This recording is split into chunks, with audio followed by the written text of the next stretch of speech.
ગુજરાતના હવામાન વિભાગે 26 જૂન સુધી વરસાદની આગાહી કરી છે અને અત્યારે જે વરસાદ પડી રહ્યો છે એ પ્રી મોન્સૂન એક્ટિવિટીના ભાગરૂપે પડી રહ્યો છે, પણ ગુજરાતમાં સત્તાવાર ચોમાસું 23 થી 25ની વચ્ચે આવશે એવું હવામાન વિભાગનું કહેવું છે। ગુજરાતના હવામાન વિભાગે જે પ્રમાણે આગાહી કરી હતી એ પ્રમાણે ઘણા બધા વિસ્તારોની અંદર વરસાદ નથી પડ્યો, પણ 24 કલાકની અંદર 9 તાલુકામાં વરસાદ પડ્યો છે, પણ વરસાદની માત્રા બહુ જ ઓછી છે। 9 તાલુકામાં અમરેલીની અંદર ખાલી 1.61 વરસાદ પડ્યો, બાકી બીજી બધી જગ્યાએ તો મિલીમીટરની અંદર વરસાદ છે।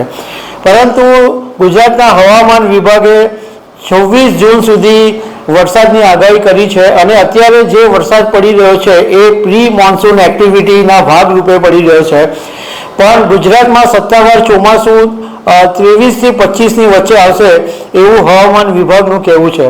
પણ વરસાદને કારણે ખેડૂતોની ચિંતા છે એ હળવી થશે એવું કહેવામાં આવી રહ્યું છે। તો આના વિશે તમારી સાથે વાત કરીશ।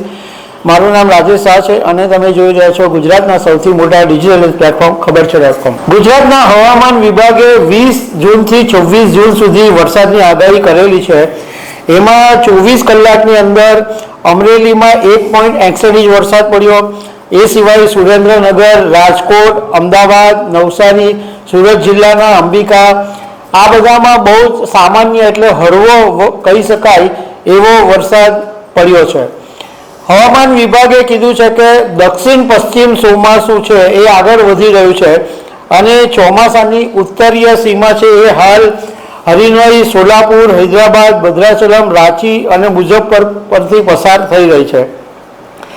આજે રવિવારના દિવસે ઉત્તર ગુજરાતના 5, દક્ષિણ ગુજરાતના તમામ જિલ્લા અને સૌરાષ્ટ્રના 5 જિલ્લામાં વરસાદની આગાહી છે। 21 અને 22 જૂને હવામાન વિભાગે જે આગાહી કરી છે એમાં રાજકોટ, અમરેલી, ભાવનગર, બોટાદ, ગીર સોમનાથ, દીવ, અમદાવાદ, ખેડા, આણંદ, પંચમહાલ, દાહોદ, વડોદરા, છોટાઉદેપુર, નર્મદા, ભરૂચ, સુરત, ડાંગ, તાપી, વલસાડ, દાદરાનગર અને હવેલી 24 થી 26 જૂન દરમિયાન વડોદરા, છોટાઉદેપુર, નર્મદા, ભરૂચ, સુરત, ડાંગ, તાપી, નવસારી, વલસાડ, દમણ, દાદરાનગર હવેલી અને સૌરાષ્ટ્રમાં અમરેલી, ભાવનગર, ગીર સોમનાથ અને દીવની અંદર મધ્યમથી હળવો વરસાદ પડી શકે છે એવું હવામાન વિભાગનું કહેવું છે।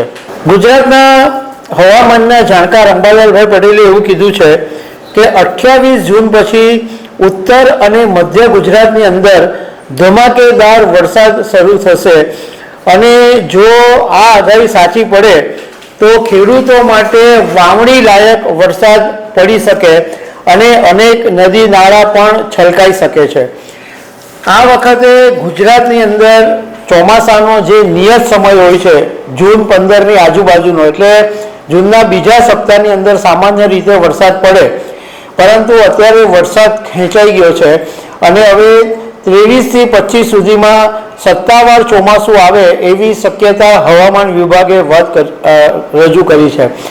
કેરળની અંદર વહેલા વરસાદની પહેલાં આગાહી કરવામાં આવી હતી, પરંતુ કેરળમાં પણ આ વખતે વરસાદની એન્ટ્રી મોડી થઈ છે અને હવામાન વિભાગે અગાઉ એવું કીધેલું પણ છે કે જુલાઈ અને ઓગસ્ટ મહિનાની અંદર વરસાદમાં થોડો બ્રેક પડી શકે છે અને કેટલાક લોકો અલ નીનોની ચિંતા બી વ્યક્ત કરી રહ્યા છે કે વરસાદને મોટો ગેપ પડે અને જે અંદાજ હોય એના કરતાં ઓછો વરસાદ પડે, પણ એવી આશા રાખીએ કે એવું થાય નહીં અને ગુજરાતની અંદર કે આખા દેશની અંદર વરસાદ પૂરતો પડે અને જગતના તાજના ચહેરા પર ખુશી જોવા મળે। તો દર્શક મિત્રો, આવી અનેક વાતો સાથે મળતા રહેશું। આભાર।